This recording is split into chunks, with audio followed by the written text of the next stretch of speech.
নবীর যুগে নবীকে বাইপাস করে শুধুমাত্র আসমানি কিতাব দিয়ে কেউ কোনোদিন হেদায়েতের রাস্তা পেতে পারে না। নায়েবে নবীর যুগে নায়েবে নবী উলামায়ে কেরামকে বাইপাস করে মাইনাস করে কেউ জান্নাতের পথ দেখতে পারবে না। জান্নাতের পথের দিশা পেতে চাইলে আমাকে নায়েবে নবীর ডিরেকশন মেনেই কোরআনে পাকের উপরে আমল করতে হবে। সিস্টেম করে দিয়ে গেছেন মহানবী সাল্লাল্লাহু আলাইহি ওয়াসাল্লাম। আল্লাহ পাকের পক্ষ থেকে সিস্টেম, আল্লাহ পাকের পক্ষ থেকে সিস্টেম। উলামায়ে কেরাম নবীর ওয়ারিস। মুসলমান ভাইরা রে আমার, আজকের পৃথিবীতে দ্বীনের কাজ আর নবীওয়ালা কাজ করে উলামায়ে কেরাম। আজকের পৃথিবীতে দ্বীনের কাজ আর নবীওয়ালা কাজ করে উলামায়ে কেরাম। আমার তো বুঝেই আসে না, আমাদের দেশের এক শ্রেণীর বন্ধুরা আমার মানুষ আছে যারা শুধুমাত্র কেবলমাত্র দাওয়াতে তবলিগের কাজটাকে নবীওয়ালা কাজ বলতে চায়। যদি কেউ বলে দাওয়াতে তবলিগই নবীওয়ালা কাজ, তাহলে আমি তাকে জিজ্ঞেস করতে চাই ইমামতি কি কাজ? ইমামতি কার কাজ? কথা বলেন না কেন আপনারা? ইমামতি কার কাজ? কথা বলেন না কেন? ইমামতি কে করেছেন? 5 ওয়াক্ত নামাজ দুনিয়াতে আনার পর প্রথম 2 দিনের পর তৃতীয় দিনে ইমামতি শুরু করলেন কে? প্রথম 2 দিন জিবরাইল আমিন ইমামতি করেছেন 10 ওয়াক্ত নামাজে। এরপর থেকে নবীর জীবদ্দশায় ইমামতি করেছেন কে? কথা বলেন না কেন? নবীজি। তাহলে ইমামতি করা কি কাজ? কথা বলেন না কেন? আবার বলেন, আবার বলেন। দাওয়াত দেওয়া যেমন নবীওয়ালা কাজ, তাবলীগ করা যেমন নবীওয়ালা কাজ, ইমামতি করা নবীওয়ালা কাজ। সম্মানিত হাজিরিন, নবীজি দৈনিক 5 ওয়াক্ত ইমামতি করেছেন। ইমামতি করা নবীওয়ালা কাজ। আল্লাহর রাস্তায় জিহাদ করা কার কাজ? কথা বলেন না কেন? জিহাদ ফি সাবিলিল্লাহ নবীওয়ালা কাজ। কোরআনে পাকের তালিম দেওয়া কার কাজ? আমাদের দেশে আসলে বেশি মুহাব্বত দেখানোর কারণে, বেশি মুহাব্বত দেখানোর কারণে আমার চেয়ারে আমি ইঞ্জিনিয়ারকে বসায় দিয়েছি। আজকে সেই ইঞ্জিনিয়ার আমার বিরুদ্ধে। আমি আমার চেয়ারে ডাক্তারকে বসার সুযোগ দিয়েছি, আজকে ডাক্তার আমার বিরুদ্ধে। ঠান্ডা মাথায় কথাগুলি বুঝবেন, ঠান্ডা মাথায় কথাগুলি বুঝবেন। আমি আপনাদেরকে জিজ্ঞেস করতে চাই, জুমার নামাজের মেম্বারে বসে খুতবা দেওয়া কার কাজ? নবীওয়ালা কাজ। কথা বলেন না কার কাজ? মেম্বারে খুতবা দিয়েছেন কে? কথা বলেন না কেন? খুতবা দিয়েছেন কে? তাম দুনিয়াতে জুমার দিনে মসজিদের মেম্বারে বসে খুতবা দেয় কারা? আবার বলেন। রাসূলের জায়গায় তো উলামায়ে কেরাম। নবীজি যে জায়গায় দাঁড়িয়ে বক্তব্য দিয়েছেন সেখানে তো উলামায়ে কেরাম। সুতরাং উলামায়ে কেরামকে বাইপাস করে মাইনাস করে আপনি ধর্ম পাবেন কোথায়? এটা তো এজেন্ট ভিত্তিক, এজেন্টের বাইরে বিক্রি করা হয় না। এটা এজেন্ট ভিত্তিক, আপনি যত্রতত্র মাল পাবেন না। তো কিছু কিছু কোম্পানি আছে আপনি কোটি টাকা দিয়েও বাইরের থেকে মাল কিনতে পারবেন না, ও নির্ধারিত এজেন্ট থেকেই নিতে হবে। আল্লাহ তো সিস্টেমই করে দিয়েছেন, কোটি টাকা দিয়েও বাইরের থেকে দিন পাবা না। দিন নিতে চাইলে দিনদার উলামায়ে কেরামের কাছ থেকেই নিতে হবে। দিন পাইতে চাইলে উলামায়ে কেরামের কাছ থেকে নিতে হবে। আমি জিজ্ঞেস করতে চাই, আমাদের ডাক্তার ভাইরা, ডক্টর ভাইরা, ইঞ্জিনিয়ার ভাইরা কোরআন শরীফ তেলাওয়াত শিখছেন কার কাছে? কথা বলেন না কেন? আপনি যে ফাজাইলে আমাল কিতাব পড়তেছেন কার? যেটা আপনি পাইছেন তো আলেমের কাছ থেকে। আজকে আলেমকে বাইপাস করবেন, মাইনাস করবেন, তো আপনিও মাইনাস। আপনি আলেমকে মাইনাস করলে আপনিও মাইনাস। সম্মানিত সুধী, দুঃখের সাথে কথাগুলি বলতেছি, একটু ভালো করে বোঝার জন্য চেষ্টা করবেন।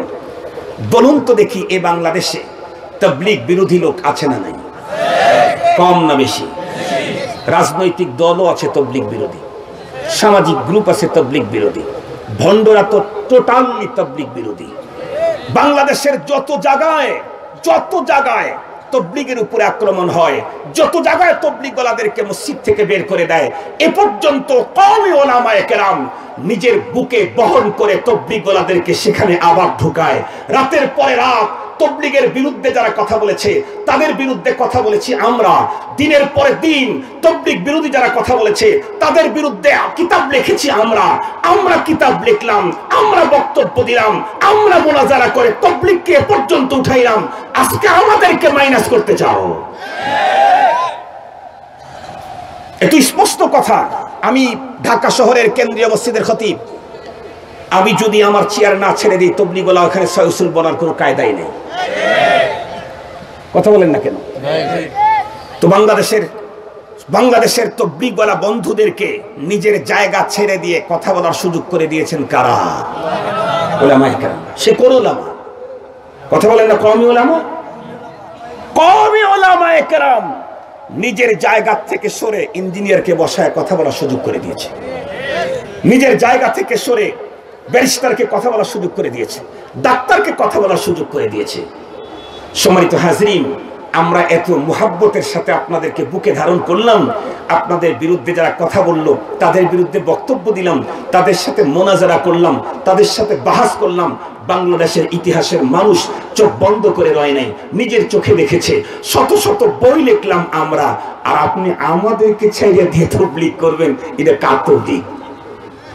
এটা আবার কোন তবলিগ? সবচেয়ে বড় দুঃখ আর পরিতাপের বিষয় হলো আমাদের দেশে যে বন্ধুরা তবলিগ করে ওনারা তবলিগ বুঝেই না, ওনারা তবলিগ বুঝেই না। আমি একটা তবলিগের একটা উসুলের কথা বলবো আপনাদেরকে। আমি আজকে শুধু আপনাদের একটা বিষয়ের উপরে মস্তিষ্কটাকে ওয়াশ করব। আমি আপনাদেরকে জিজ্ঞাসা করতে চাই, তবলিগের যত বন্ধু কিয়ামত পর্যন্ত আসবে, ইলিয়াস রহমাতুল্লাহ আলাইহির চাইতে আরো আপন কেউ তৈরি হবে? ওনার চাইতে আরো দক্ষ কেউ তৈরি হবে? ওনার চাইতে আরো এক্সপার্ট কেউ তৈরি হবে? ওনার চাইতে আরো দরদি কেউ তৈরি হবে? কখনোই হবে না। ইলিয়াস রহমাতুল্লাহ আলাই উনি হলেন তবলিগের পদ্ধতির আবিষ্কারক, মৌজিদ। এই পদ্ধতির মৌজিদ। উনি শুধুমাত্র নিজের টাকা পয়সা ব্যয় করে না, নিজের স্ত্রীর বাবার বাড়ির জায়গা জায়েদাত বিক্রি করে কাজ করেছেন। শুধুমাত্র টাকা ব্যয় করছেন তাই না, আপনার কিতাব দেখেন, সাওয়ানেহে আমরি দেখেন, ওনার জীবন ইতিহাস দেখেন। দিনের বেলায় মানুষের দ্বারে দ্বারে যাইতেন, তামাম রাত্রি আল্লাহর কুদরতের পায়ে সেজদা দিয়ে কাঁদতেন, এ আল্লাহ, আমি যে মিশনটা নিয়ে নামছি এটা তোমাকে, তোমার বান্দাদেরকে তোমার সাথে জড়াবার মিশন, তুমি আমার এই মিশনটাকে কবুল করো। এ পরিমাণে চোখের পানি ফেলছেন ইলিয়াস রহমাতুল্লাহ আলাই।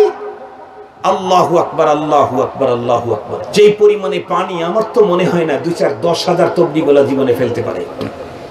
এই পরিমাণে পানি ফেলছেন, আল্লাহ পাকের কাছে দোয়া করছেন। আল্লাহ পাক তার জেহনের ভিতরে ইলহামি নুসখা তৈরি করে দিয়েছেন।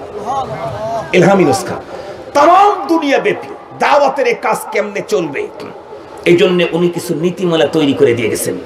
এই নীতিতে কাজ চালাবা ইনশাআল্লাহ। এই মসজিদ থেকে যে কার্যক্রম শুরু হলো এটা তামাম দুনিয়াকে একদিন আলোকিত করবে। আমরা আলহামদুলিল্লাহ আমাদের চোখেও তাই দেখলাম। আল্লাহ পাকের মেহেরবানি, ওনার দোয়া, আল্লাহ পাকের দয়া, মকবুলে জামাত শুধু বাংলাদেশকে আক্রমণ করছে তাই না, শুধু পাকিস্তানকে আক্রমণ করছে তাই না, আমেরিকার হোয়াইট হাউসেও ওয়াশ করছে জামাত। হোয়াইট হাউসের 2-4 জন মুসলমান হয় নাই? ইংল্যান্ডে বলেন, আফ্রিকাতে হয়েছে, তামাম দুনিয়াতে চলতেছে। মালয়েশিয়ায় তো জমজমাট চলতেছে, ইংল্যান্ডে তো জমজমাট চলতেছে। এই দুনিয়াব্যাপী ইসলামের নীরব বিপ্লব। উনি যেই তরতিবে আমাদেরকে শিখাইছেন সেই তরতিবে তামাম দুনিয়া ছড়েছে। এই তরতিবের বাইরে কোনো তরতিবে গেলে আমাদের জন্য ফায়দা হবে না ক্ষতি হবে? জোরে বলেন একটু, আবার একটু বলেন। আমরা ওনাদের তরতিবের বাইরে যেতে আল্লাহ পাকের কাছে আজীবন দোয়া করব, আল্লাহ আল্লামা ইলিয়াস রহমাতুল্লাহ আলাই, ইউসুফ রহমাতুল্লাহ আলাই, এনামুল হাসান রহমাতুল্লাহ আলাই, এই সমস্ত বিশ্ব উমারা যারা ছিলেন তারা যেই নাহাজে, যেই তরিকায়, যে পদ্ধতিতে কাজ চালাইছেন, যেই পদ্ধতিতে কাজ চলার কারণে এ পরিমাণ বরকত হয়েছে, আফ্রিকাতেও চলে গেছে, আমেরিকাতেও চলে গেছে, ইংল্যান্ডেও চলে গেছে, এই মালয়েশিয়াতে চলে গেছে, তামাম দুনিয়াতে ছড়িয়ে পড়ছে। আমরা ওই পদ্ধতিতে আগামী দিনে চালাইতে চাই।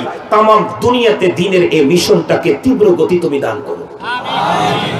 এখন ওনারা একটা তরতিব দিয়েছে, আমি এর পাশে এক মাহফিলে বলেছিলাম, ওনারা শিখাইছেন যে ভাই তোমরা যারা আমার দাওয়াতের কাজের সাথে লাগবা 3 দিনের জন্য যদি যাও, 2 দিনের জামাতও যদি গঠন করো, এমনকি 24 ঘন্টার জামাতও যদি গঠন করো, তো তোমাদের কাজ করার একটা তরিকা শিখাই। কি? প্রথম যেই মসজিদে যাইবা, সেই মসজিদে যাওয়ার পরে প্রথমে 3 শ্রেণীর মানুষের কাছে একটা গাছ করবা, খুশুসি গাছ। কি গাছ? কয় শ্রেণীর মানুষের কাছে? 3 শ্রেণীর মানুষের কাছে। একটা হলো দিনের বড়, আর একটা হলো দুনিয়ার বড়, আর একটা হলো কাজের বড়। এই কথাগুলা কিন্তু আমি শিখাই নাই, আল্লাহ মাহমুদ শফি সাহেব শিখান নাই, মামুনুল হক শিখাই নাই। শিখাইছেন কে? ইলিয়াস রহমতুল্লাহ আলাইহি, ইউসুফ রহমতুল্লাহ আলাইহি, এনামুল হাসান রহমতুল্লাহ আলাইহি। প্রথমেই 3 শ্রেণীর মানুষের কাছে যাবেন। তার ভিতরে নাম্বার 1 দিনের বড়। দিনের বড় কারা? এটার আবার ব্যাখ্যা করে দিয়েছেন উলামা কেরাম যারা, তারা হলো দিনের বড়। দুনিয়ার বড় কারা? এলাকার মেম্বার, চেয়ারম্যান, এলাকার গার্ডিয়ান, সে হলো দুনিয়ার বড়। কাজের বড় কারা? দাওয়াতে তাবলীগের কাজের সাথে নিয়মিত যারা লেগে থাকে, তারা হলো কাজের বড়। এটা শিখিয়ে দিয়েছেন উনি। আমি আপনাদেরকে জিজ্ঞেস করতে চাই, ইলিয়াস রহমতুল্লাহ আলাইহি যে শিখাইছেন, এটাও শিখাইছেন নাকি যে কাজের বড় মাস্টার, মিস্টার, ব্যারিস্টার, লয়ার, এরা 40 চিল্লা লাগানোর পরে তারা আর কাজের বড় থাকে না, এরা নাম্বার 1 দিনের বড় হয়ে যায়? এটা শিখাইছে নাকি? জোরে বলে, এটা শিখেছে নাকি? কয় চিল্লা লাগানোর পরে দিনের বড় হয়? এ ভাই কথা বলেন না কেন? কয় চিল্লা? 20 চিল্লা, 40, 50, কত চিল্লা? একটা মিসাল দিলেই বুঝবেন। আমরা অসুস্থ হলে চিকিৎসা নেওয়ার জন্য কার কাছে যাই? ডাক্তার আমাদেরকে চিকিৎসা দেয় হাসপাতালে। 2 রকমের লোক আমাদেরকে চিকিৎসা দেয়, একটা হলো ডাক্তার আর একটা হলো নার্স। মনে আছে নাকি আপনাদের? ডাক্তারও চিকিৎসা দেয়, নার্স আমাদেরকে সেবা দেয়, 2 জন সেবা দেয়। কিন্তু আমি জিজ্ঞেস করতে চাই, নার্স কতদিন পর্যন্ত নার্সিং সেবা দেওয়ার পরে ডাক্তার হয়? কথা বলেন না কেন? মাতেন না কেন? কত বছর পর্যন্ত নার্সিং সেবা দেওয়ার পরে নার্স ডাক্তার হয়? 50,000 বছর পর্যন্ত নার্সিং সেবা দিলে কোনো নার্স কখনো ডাক্তার হতে পারে না। 50,000 বছর পর্যন্ত কোনো master, mister, lawyer, brigadier, lieutenant, colonel, প্রকৌশলী আর ইঞ্জিনিয়ার চিল্লা লাগাইলে কখনো দিনের বড় হতে পারে না। 50,000 বছর লাগাইলে। যত বিদিন বেশি লাগাবে, নার্স যেমন সিনিয়র নার্স হবে, ডাক্তার মাস্টারেরা তাবলীগে যত বেশি সময় লাগাবে, তারা কাজের তত সিনিয়র হবে। এখন ডাক্তারের এক কাজ, নার্সের আর এক কাজ। ডাক্তারের কি কাজ? রোগীর ডায়াগনোসিস করা, তার রোগ নির্ণয় করা, এরপরে এই রোগের জন্য মেডিসিন সিলেকশন করা, এরপরে তার মাত্রা ঠিক করে একটা প্রেসক্রিপশন করে দেওয়া। এটা হলো ডাক্তারের কাজ। নার্সের কাজ কি? ডাক্তারের প্রেসক্রিপশন অনুযায়ী রোগীকে সেবা দেওয়া।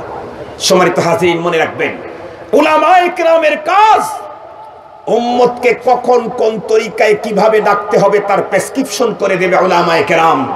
আর সাধারণ মানুষ যারা doctor, doctor, brigadier, lieutenant, colonel, general যারা তাবলীগে যাবে, তাদের কাজ হলো উলামায়ে কেরামের বাতানো তরিকায় উম্মতের উপরে মেহনত করা।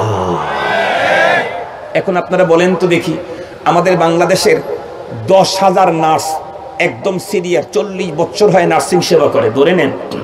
এরা সকলেই এক জায়গায় হওয়ার পরে আমাদের সাবেক স্বরাষ্ট্রমন্ত্রী আমাদের এলাকার নাসিম ভাইকে বলল, মাননীয় মন্ত্রী মহোদয়, আপনি যে আমাদের দেশে চিকিৎসা সেবার যে মান উন্নয়ন করতেছেন, আমরা আপনার সাথে একমত। অনেক ভূয়সী প্রশংসা করলো। প্রশংসা করার পরে যদি গিয়ে বলে যে মাননীয় মন্ত্রী মহোদয়, আমরা 40 বছর পর্যন্ত ডাক্তারের অধীনে থেকে রোগীকে সেবা দিয়েছি, আমরা আর ডাক্তারের অধীনে থাকতে চাই না, আমাদের জন্য স্বতন্ত্র একটা হাসপাতাল তৈরি করা হোক। আমাদের মন্ত্রী মহোদয় দিল বড়, উনি যদি এই দাবি যদি মেনেও নেন, উনি যদি একটা এলাকায় বিশাল আধুনিক সিস্টেমের যদি একটা হাসপাতাল তৈরি করেন, আমি জিজ্ঞেস করতে চাই, হাসপাতাল তৈরি করার আগে যতটুকুন এরিয়ার হাসপাতাল করবেন, তার চাইতে 4 গুণ এরিয়া বেশি নিয়ে একটা কবরস্থান করাও মনে হয় দরকার। কথা বলেন, কবরস্থান করা দরকার আছে না নাই? কারণ নার্স হয়ে চিকিৎসা দিবে, আর সেই চিকিৎসায় মানুষ সুস্থ হয়ে বাড়ি ফিরবে, এটি হতে পারে না। নার্সের চিকিৎসা নিলে কবরস্থানে যেতে হবে। আমি আমার দেশের সরকারকে বলতে চাই, প্রশাসনকে বলতে চাই, বিবেকবান মুসলমানদেরকে বলতে চাই, উলামায়ে কেরামকে বাদ দিয়ে শুধুমাত্র কেবলমাত্র সাধারণ লোকেরা তাবলীগ করবে, এই তাবলীগে কখনো জান্নাতের পথ দেখাইতে পারবে না, পথভ্রষ্ট হবে, গোমরা হবে। আল্লাহ পাক দ্বীনের ঠিকাদারি দিয়েছেন উলামায়ে কেরামকে। রাসূল দ্বীনের ঠিকাদারি তো দিয়েছেন উলামায়ে কেরামকে। মুসলমান ভাইরা রে আমার কথাগুলা দিল দিয়ে বুঝবেন। এই জন্যই তো ইলিয়াস রহমাতুল্লাহ আলাইহি সাংঘাতিক বিচক্ষণতার সঙ্গে তার কাজের তরতিব দিয়ে গেছেন। উনি বলেছেন, শোনো, 24 ঘন্টার জামাত যদি তোমরা তৈরি করো, কোন এক মসজিদে যাওয়ার পর সর্বপ্রথম 3 শ্রেণীর মানুষের কাছে যাবে গাছ করার জন্য। প্রথম যাবে দিনের বড়র কাছে। কিন্তু উনি বলে দিলেন, প্রথম শ্রেণীর মানুষ দিনের বড় যার কাছে যাইবা, খবরদার তাকে কখনোই দাওয়াত দিতে যাইও না। ঠিক বললাম না ভুল বললাম? আমরাও তাবলীগে সময় লাগাইছি, এই উসুল আমরা শিখছি। আলেমের কাছে দাওয়াত দিতে যাইও না। কি আশ্চর্য কথা! জামাতটাই গঠন হলো দাওয়াত দেওয়ার জন্য। উনি বললেন প্রথমে 3 শ্রেণীর লোকের কাছে যেতে হবে, ইলিয়াস রহমাতুল্লাহ আলাইহি। উনি বলতেছেন প্রথমে যার কাছে যাবে তাকে দাওয়াত দেওয়া নিষেধ। তো কি হলো? বিশাল প্রশ্ন না? জামাতটা গঠনই হয়েছে দাওয়াত দেওয়ার জন্য। উনি বলছেন প্রথমে 3 শ্রেণী মানুষের কাছে যাইবে, প্রথমে যার কাছে পাঠাইলেন তাকে দাওয়াত দেওয়া নিষেধ। তো তার কাছে কি করা লাগবে? হুজুর শিখাইছেন দোয়া নেওয়ার জন্য যাও। ঠিক বললাম না? ঠিক বললাম? ইলিয়াস রহমাতুল্লাহ আলাইহি কি শিখাইছেন? উলামায়ে কেরামের কাছে দাওয়াত দেবে না দোয়া নেবে? আবার বলেন, দাওয়াত দেবে না দোয়া নেবে? আবার বলেন, দাওয়াত দেবে না দোয়া নেবে? খালি হাতে যাবে না কিছু হাদিয়া নিয়ে যাবে? হকি স্টিক নিয়ে যাবে না তো? রড নিয়ে যাবে না তো?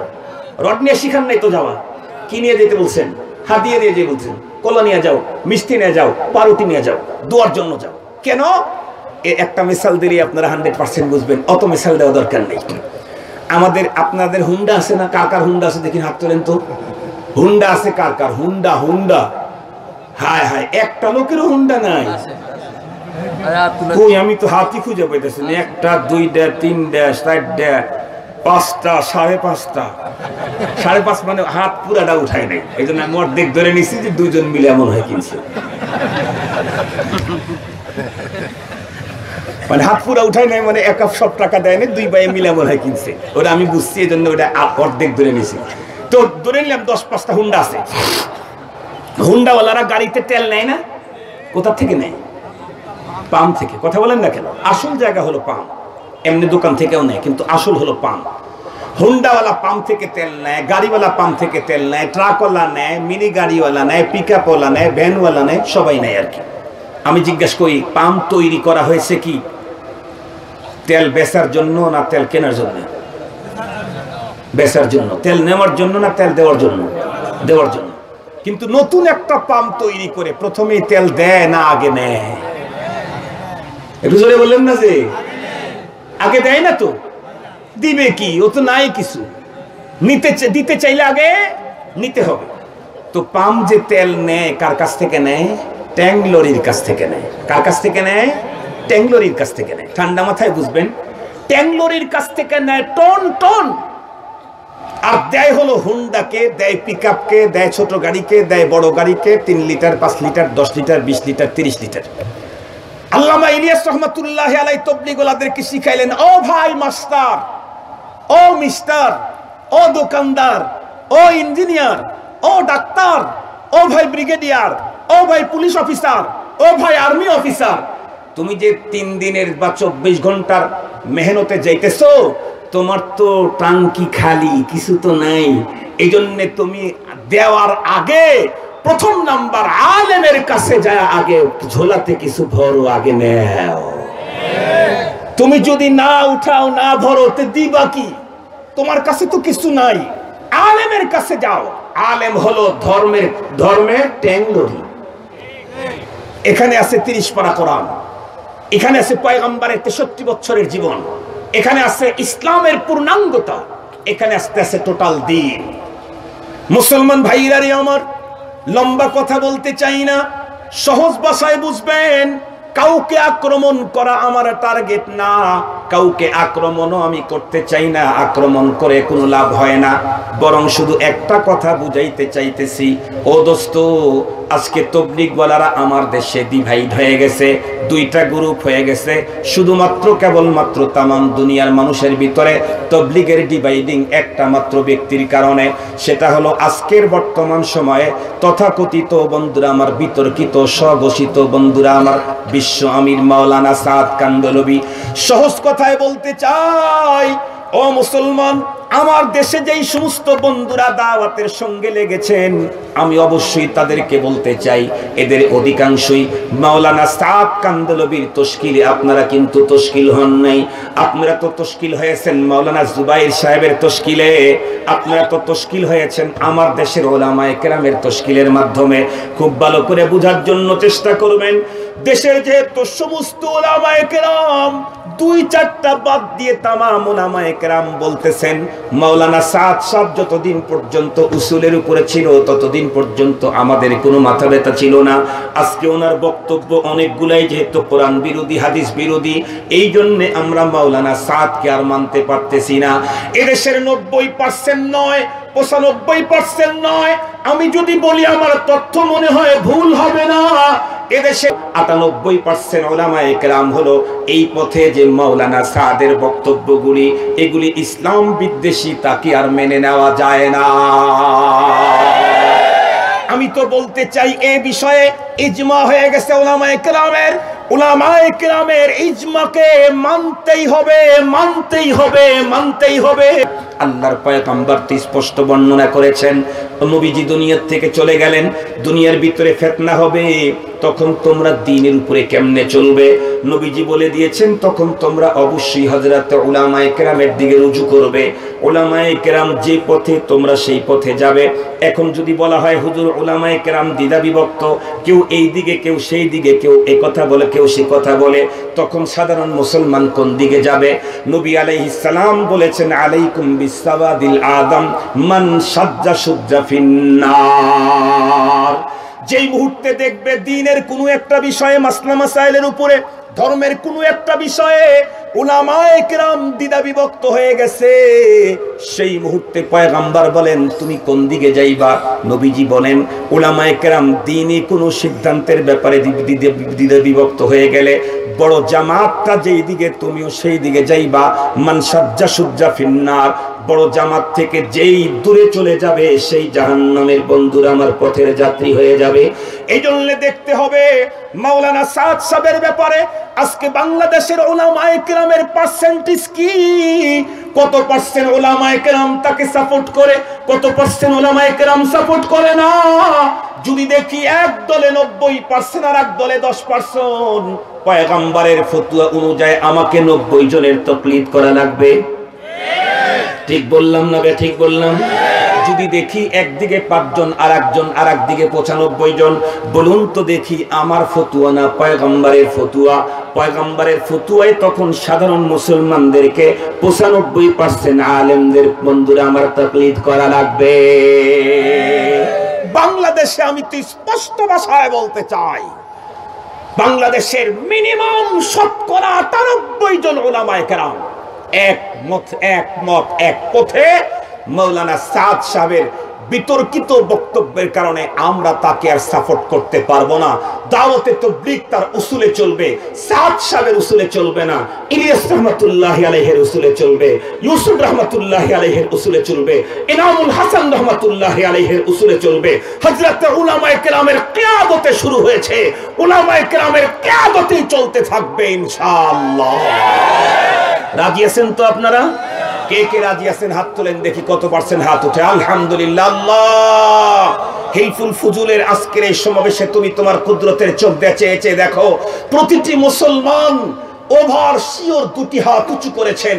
আমরা কিয়ামত পর্যন্ত আহলে হক উলামায়ে কেরামের কিয়াদতে তোমার দ্বীন মেনে চলতে চাই, আমাদেরকে তৌফিক দান করো। আপনাদেরকে একটা মজার ঘটনা শুনাই। কোরআনে পাক স্পষ্ট আছে, কোরআনে পাকে স্পষ্ট আছে। আমি যদি ভুল বলি আপনারা এখনই বলবেন দাঁড়ায় যে আপনার এই তথ্য ভুল, আমি আপনাদের কাছ থেকে শুধরায় নেব। এই কোরআনে পাকে আছে মুসলিম জাতি পিতার নাম কি? আপনারা বলেন। আবার একটু জোরে বলেন। চিনেন তো আপনারা, দেখেন নাই তো কোনোদিন, কিন্তু আব্বা। অনেক মানুষই তো জন্মের আগে বাপ মারা যায়, অনেক মানুষ জন্মের আগে বাপ মারা যায় না। আমাদের নবীজির আব্বা কি জন্মের পরে মারা গেছে নাকি মারা গেছে? নবীজির তো আব্বা মারা গেছে জন্মের আগে, তো আমাদেরও আব্বা ইব্রাহিম আলাইহিস সালাম আমরা জন্মের আগে মারা গেছে, তো অসুবিধা কি? তারপর আব্বা হযরত ইব্রাহিম আলাইহিস সালাম জন্ম নিয়েছিলেন মুসলমানের ঘরে। কার ঘরে? কথা বলেন না। শুধু মুশরিক না, শুধু মুশরিক না, সিরিয়াস মুশরিক, সিরিয়াস মুশরিক।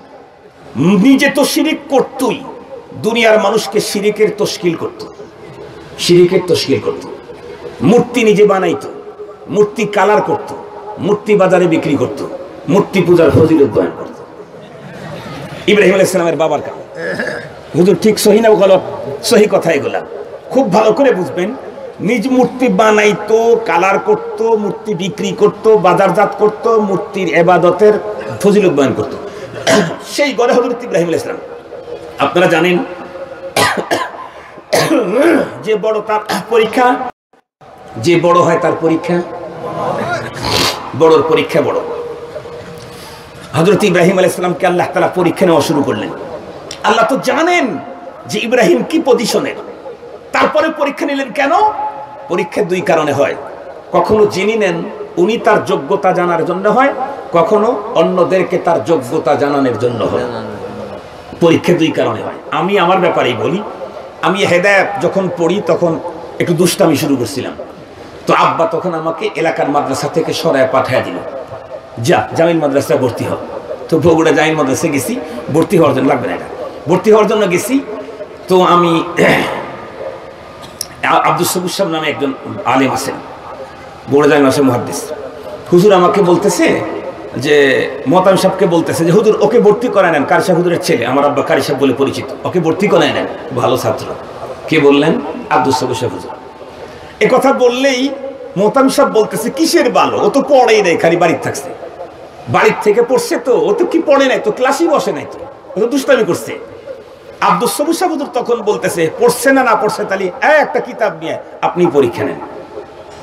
তার মানে হুজুর নিজের ব্যাপারে 100% শিওর, উনি পরীক্ষা নিচ্ছেন ওনাকে জানান দেওয়ার জন্য যে আমি তো আগের থেকেই জানি, আপনিও একটু জেনে নেন। ইব্রাহিম আলাইহিস সালামের ব্যাপারে আল্লাহ তাআলা আগেই শিওর, কারণ তৈরি করছেন উনি, কি মাল মেটেরিয়াল দিবেন উনি তো ভালো জানেন। কি বলেন আপনারা? এরপরে পরীক্ষা নিচ্ছেন কেন? পৃথিবীর জাতিকে জানান দেওয়ার জন্য যে আমি যাকে জাতির পিতা বানাই তার কন্ডিশনটা দেখো, এটা জানান দেওয়ার জন্য। পরীক্ষা উঠে একটা নেই, অনেক পরীক্ষা নিয়েছে। প্রথমে পরীক্ষা নিলেন, দেখি ইব্রাহিম আমাকে বেশি ভালোবাসে, আমি ইব্রাহিমের কাছে চাই কি, আমার ভালোবাসা চাই, বাবা মাকে বেশি ভালোবাসে না আমাকে। ইব্রাহিম পয়গম্বর দেখায় দিলেন আল্লাহর মেহেরবানিতে, বাবা মাকে ছেড়ে দিলেন, আল্লাহকে ছাড়লেন না। দেখি ইব্রাহিম আমাকে বেশি ভালোবাসে না দেশকে, ইব্রাহিম পয়গম্বর দেশ ত্যাগ করলেন, আল্লাহকে ছাড়লেন না। দেখি ইব্রাহিম আমাকে বেশি ভালোবাসে না, ইব্রাহিম নিজেকে বেশি ভালোবাসে, উনি ঝাঁপ দিয়ে আগুনে পড়লেন, কিন্তু আল্লাহ ছাড়লেন না। বুঝাইলেন আল্লাহ আমি আমার চাইতেও তোমাকে বেশি ভালোবাসি, মা ছেড়েছি, দেশ ছেড়েছি, আমাকে চাচ্ছ, আমিও আগুনে ঝাঁপ দিলাম, তো তোমাকে ছাড়তে পারবো না। পরবর্তীতে আল্লাহ তাআলা আরো পরীক্ষা নিলেন, দেখি ছেলেকে বেশি ভালোবাসে না আমারে বেশি ভালোবাসে। ইব্রাহিম আলাইহিস সালাম ছেলেটারে কোরবানিতে দেখাইলেন আমি ছেলেকে ভালোবাসি না অত, তোমাকে যত ভালোবাসি। এই জাতীয় অনেক পরীক্ষা নিছেন। ওয়া ইযিবতালা ইব্রাহিম রাব্বুহু বিকালিমাতিন ফাআতাম্মাহুন্না, আল্লাহ কোরআনে বলছেন আমি পরীক্ষা করছি, আমি রেজাল্ট আউট করছি, ইব্রাহিম সব পরীক্ষায় ফার্স্ট ক্লাস ফার্স্ট। এবার আল্লাহ পাক বললেন একটা কাজ করো ইব্রাহিম, তুমি তোমার ওই ছেলেটা যাকে নিয়ে পরীক্ষায় ফেলাইলাম তোমারে, এই দুইজনে মিলে আমার ঘর বানাও। হযরত ইব্রাহিম আলাইহিস সালাম ঘর বানানো শুরু করলেন। তো একটু ইট গাঁথতে গাঁথতে একটু উপরে উঠে গেছে, এখন তো বাড়া বানতে হবে। আপনারা বাড়া বোঝেন কিনা জানি না, যার উপরে দাঁড়ায় উপরের ইট গাঁথে। তো ইব্রাহিম আলাইহিস সালাম আল্লাহ পাককে বললেন, আল্লাহ পাক বললেন বাড়ার ব্যবস্থা আমি করে দিচ্ছি। একটা পাথর দিয়ে দিলেন, আজও মাকামে ইব্রাহিম, ওখানে ওই পাথরটা ইব্রাহিম আলাইহিস সালামের পায়ের ছাপ আছে। এটা যখন নিচে নামা দরকার হতো তখন ছোট হয়ে যেত, যখন উপরে ওঠা দরকার হতো তখন ইটটা অটো বড় হয়ে যেত। তো এভাবে উনি ঘর তৈরি করলেন। ঘর তৈরি করার পরে মুলতাজামে, খানায়ে কাবার মুলতাজামে হাত এই দুইটা ধরে দিলেন, দিয়ে আল্লাহ পাকের কাছে এবার আরজি শুরু করে দিলেন, রব্বানা ওয়াবাস ফীহিম রাসূলাম মিনহুম ইয়াতলু আলাইহিম আয়াতিকা ওয়া ইউআল্লিমুহুমুল কিতাবা ওয়াল হিকমাতা ওয়া ইউযাক্কিহিম। আয় আল্লাহ, এতদিন পর্যন্ত তুমি আমার কাছে অনেক কিছু চেয়েছো, আমি সব দিয়ে দিছি। ছেলে চাইছো, ছেলে দিছি। বাপ মাও ছেড়ে দিছি, নিজের বাড়ি ত্যাগ করছি, স্ত্রীকে নির্বাসনে দিয়েছি। তুমি এগুলো আমার কাছে চাইছো, আমি সব দিয়েছি। আজকে আমার চাওয়ার পালা, তোমার দেওয়ার পালা। আল্লাহর ঘর দইলে আল্লাহকে ডাক দিয়ে বলতেছেন, রব আজকে আমি চাবো, তুমি আমাকে দিবা। তো কি চাবে? রব্বানা ওয়াবাস ফীহিম, আয় আল্লাহ, আমার যে ছেলেটাকে নিয়ে কাজ করলাম ইসমাইল, ওর জেনারেশনের ভিতরে রাসূলা, একটা রাসূল পাঠাও। ইয়াতলু আলাইহিম আয়াতিক, যে রাসূলের কাজ, এই নবীওয়ালা কাজ ভালো করে জেনে নিন। কোরআন শরীফ থেকে বলতেছি, ভুল হইলে এখনই বলে দিয়েন, পরে জানি সমালোচনা করেন না। ইয়াতলু আলাইহিম আয়াতিক ওয়া ইউআল্লিমুহুমুল কিতাবা ওয়াল হিকমাতা ওয়া ইউযাক্কিহিম। যেই নবীর চারটা কাজ তুমি দিবা, এটা কিতাব কাকে দিবা? সে কিতাব পড়ে পড়ে শোনাবে, এই কিতাবের ইলম শিখাবে, এরপরে সে সুন্নত শিখাবে, এরপরে এই কিতাব দিয়ে মানুষের অন্তরটাকে পাক করবে। এই চার কর্মসূচি দিয়ে একটা রসুল পাঠাইবে আমার এই ছেলের জেনারেশনের ভিতরে। আল্লাহ পাক এটা কবুল করলেন। কবুল করলেন তো করলেন, ইব্রাহিম পয়গম্বর যা যা চাইছেন তাই তাই দিয়ে কবুল করলেন। শুধু সিরিয়ালে একটু কম বেশি করলেন। শুধু কি করলেন ভাই? সিরিয়ালে একটু কম বেশি করলেন। ইব্রাহিম আলাইহিস সালাম 4 গুণে চাইছেন, এই 4 কাজ দিয়ে নবী পাঠাইবেন, এটা নবীওয়ালা কাজ। ইব্রাহিম পয়গম্বর চাইতেই এই 4 কাজ দিয়ে রাসূল চাইছেন, খালি নবীওয়ালা কাজ না। ইব্রাহিম পয়গম্বর নবী চাইতেই এই 4 কাজ দিয়ে নবী চাইছেন। আল্লাহ পাক উত্তরে বললেন যে এই 4 কাজ দিয়েই আমি রাসূল পাঠাইলাম, তবে ওইখানে সিরিয়াল একটু কম বেশি করলাম। ইব্রাহিম পয়গম্বরকে আল্লাহ তাআলা জানায় দিলেন, আমি কবুল করলাম। হুয়াল্লাযী বাআসা ফিল উম্মিয়িনা রাসূলাম মিনহুম ইয়াতলু আলাইহিম আয়াতিহি ওয়া ইউযাক্কিহিম ওয়া ইউআল্লিমুহুমুল কিতাবা ওয়াল হিকমা। হযরত ইব্রাহিম আলাইহিস সালাম তাসকিয়াকে 4র্থ নাম্বার দিয়েছিলেন, আল্লাহ তাআলা তাসকিয়াকে 2য় নম্বরে দিলেন। আমি জিজ্ঞেস করতে চাই, শুধু দাওয়াতে তাবলীগকে যারা নবীওয়ালা কাজ বলেন, ইব্রাহিম পয়গম্বর মুহাম্মদুর রাসূলুল্লাহর দোয়ার জন্য দোয়া করছেন আল্লাহর কাছে। আপনারা তো মুহাম্মদুর রাসূলুল্লাহ এই দুনিয়াতে আসুক এজন্য দোয়া আপনারা করেন নাই, আমরাও করি নাই। ইব্রাহিম আলাইহিস সালামের, মুহাম্মদুর রাসূল সাল্লাল্লাহু আলাইহি ওয়াসাল্লামের বাবা ইব্রাহিম আলাইহিস সালাম এই দোয়া করেছেন। সেই দোয়ার ভিতরে বলছেন 4 কাজ দিয়ে পাঠাইবেন। কোরআনে পাকের তিলাওয়াত তার একটা কাজ, কোরআনে পাকের ইলম শিখানো একটা কাজ, সুন্নাত শিখানো একটা তার কাজ, অন্তরকে পরিপাক করা একটা কাজ। 1 নাম্বার হলো তিলাওয়াত, 2 নাম্বার হলো তালিম, 3 নাম্বার হলো সুন্নাত, 4 নাম্বার হলো তাসকিয়া। এই 4টা হলো মৌলিক কাজ। এই 4 কাজের ভিতরে দাওয়াত নাই। এই কাজ যারা করে তারা হলো নবীওয়ালা কাজ করে। এই কাজ যারা করে তারা 1 নম্বরের নবীওয়ালা কাজ করে। আমি চ্যালেঞ্জ করে বলতে চাই, আজকে আল্লাহর জমিনে তিলাওয়াতের কাজ উলামায়ে কেরাম করে, তালিমের কাজ উলামায়ে কেরাম করে, সুন্নতের শিক্ষা উলামায়ে কেরাম দেয়, তাসকিয়ায়ে নফসের কাজ উলামায়ে কেরাম করে। উলামায়ে কেরামরাই আজকের দুনিয়াতে নবীওয়ালা কাজ 1 নম্বরে করে।